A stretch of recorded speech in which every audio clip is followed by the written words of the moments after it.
Okay, I am back again with some more embellishments. This time I am using my dies. I broke out my dies because I have to use everything that I have. I gotta use my silhouette machine, I gotta use my dies, gotta use my punches. If I don't, then they have to go away. They gotta get sold, destashed, or given away. So I broke out the I think this is a Tim Holtz movers and shapers. It's a Cupid. I don't know, I think it came with a heart. I don't know what it came with, but I'm pretty sure it wasn't just a Cupid. So I had already cut out a few, and I want to share you how I do this, but I'm going to show you with the postage stamp die that I have. And this came with a round, like a seal type of die also. And I wanted to show you how I do this because I like it to be on chipboard. So I actually have this chipboard pad that's a little bead that I found at Tuesday Morning. It's not as thick as the really thick chipboard, but it's still sturdy. And what I like about this is that it's a 6-inch width, so you can actually just use your 6x6 papers.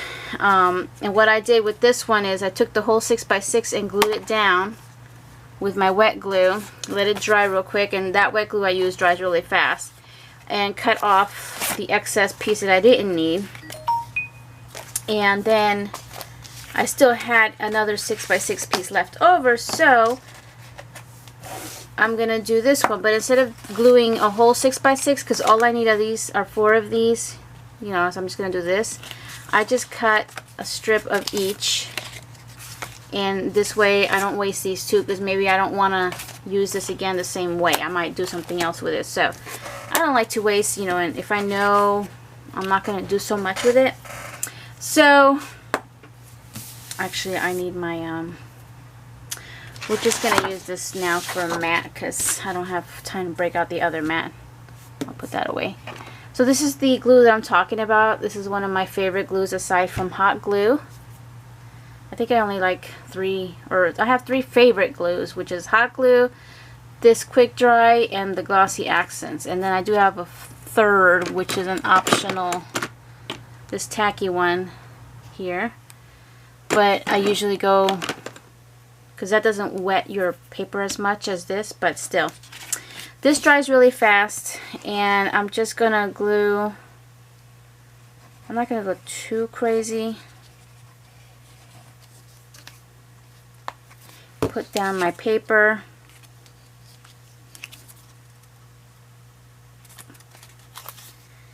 You got a little bit of wiggle room. And I'm just going to do this to make sure that all that glue spreads out. And you'll see that it kind of seeps out, which is fine. I've got a napkin here. So, yeah, I should have my other mat down, but I didn't. So we're just going to give it a second to dry. Sorry about the shaking.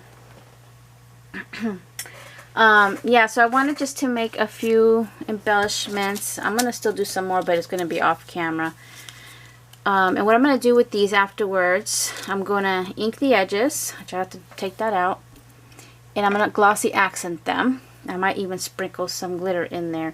And they're going to look really cool once they're done. I don't need the back to be finished. It could stay like that. So that's what I'm going to do. Okay, I think that's dry enough.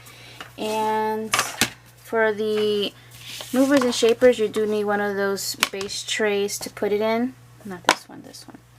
So what we're going to do is place it in a way so that I know that I'm going to get 4 down the line. And then you're going to see, you're not going to see me do this because it's off to the side here. Just running it through my Sizzix Big Shot. And then we have this. Now it does emboss a little too much here. As you can see, it almost cut through. Where's the camera? There we go. See how it leaves that? Because I have the chipboard, it's going to push it in even more, but I don't mind. Once I put all the glossy accents and everything, you won't even know. It actually is cool because you can see the line a lot better. Actually got it right on a flower, which is perfect. Okay, so let's try to do that again with the flower thing. run it through. I'm just going to cut them all.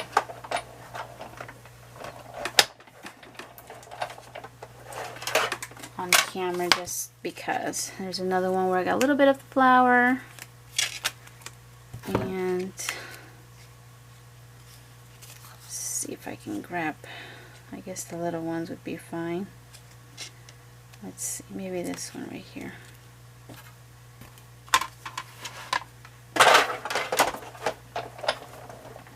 So that paper that I just showed you, that paper stack is called Vintage Amore from the Paper Studio. I got it last year, but they do have it again this year. And, well, today is the last day to get it on sale, but they might put it on sale with the Valentine stuff. That's where I found it, was with the Valentine stuff. It wasn't with the regular scrapbook paper. Okay, one more.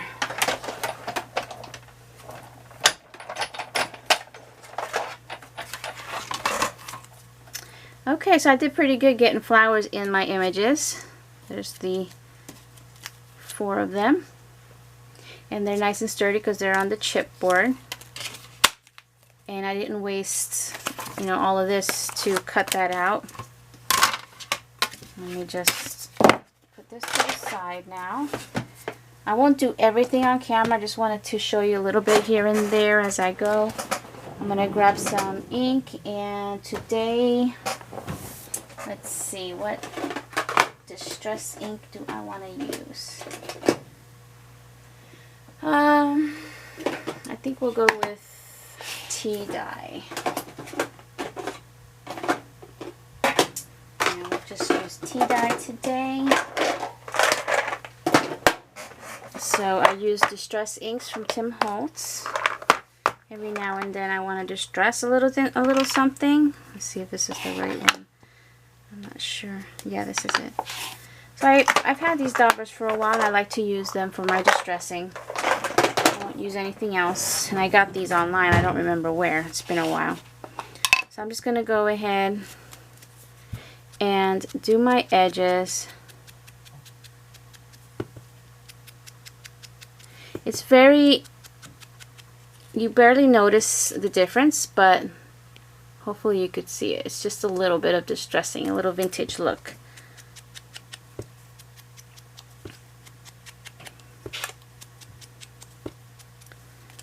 And I'm going to skip those for now, and I'm just going to do one of these angels, and then I'll do everything off camera.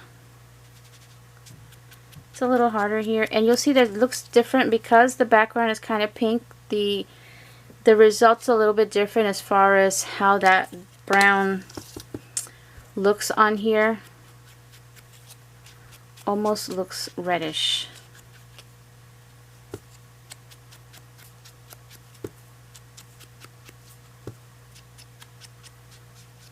Now you could use this technique and just do it on plain paper, stamp out some really pretty stamps on here instead of using pattern paper, and then do the same thing.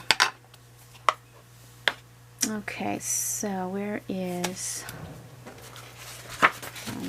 somewhere in here? Oh, here it is. I'll have to check my stove soon.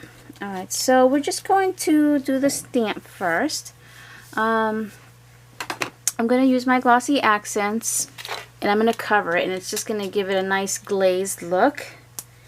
And I mean, a lot of people do things differently to not get any bubbles. I just cover it up, and I usually don't have that much problems with getting bubbles.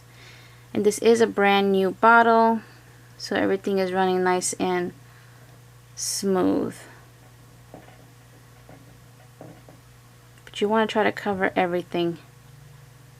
It also seals the paper inside.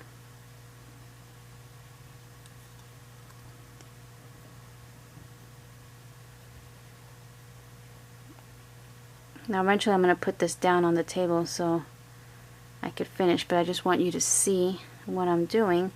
It looks opaque, but it will dry clear again. so that you could see the image. You see, you might see like little air bubbles or spots that you miss, so you just kind of go in and tap it. Okay, so let's see if I can hold this. Little items like this are hard to do without sticking your finger in the wet glue. Okay, so I think I covered everything. Alright, so I'm hoping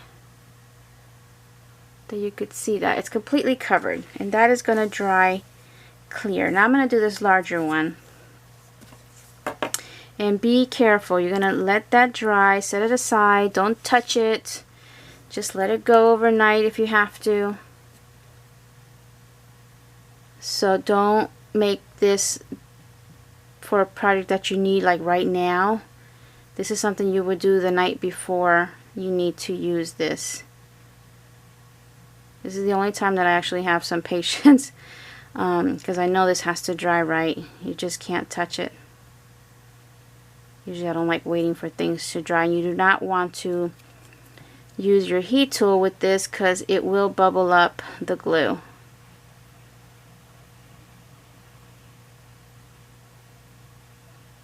And if you never used this Glossy Accents before, it is a glue. You can use it to adhere things together. It's pretty strong actually. But you can also use it for this to get this effect. You can also brush it onto things and get a thinner glaze over stuff. So,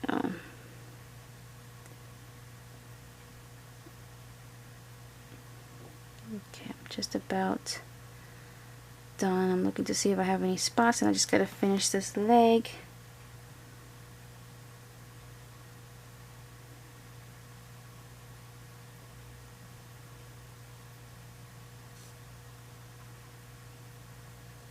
Okay. Now, while it's dry, I should have left. Let me put this over here. I mean, not while it's dry, while it is wet.